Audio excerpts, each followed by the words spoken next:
How to double tap on or off the screen of an Android phone. Hello everyone, welcome to this channel. I'm Emily and I'm here to help you out today. So without any delay, let's get started. Now to double tap on or off the screen of an Android phone, all you have to do is just go to the settings of your device. Now tap on display over here and just scroll down until the very end, and here you can see the option of lock screen. Tap on it and here you can see the option of double tap to wake or turn off screen while device is locked. So just toggle this on, and as you tap or toggle on this option, you can double tap to turn the screen off only when pre-installed themes are applied.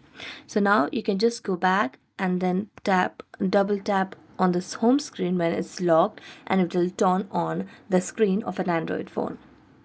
So thank you so much for watching this video. If you enjoyed watching it, don't forget to like, subscribe and hit the bell notification for more updates. That's it for today and see you next time.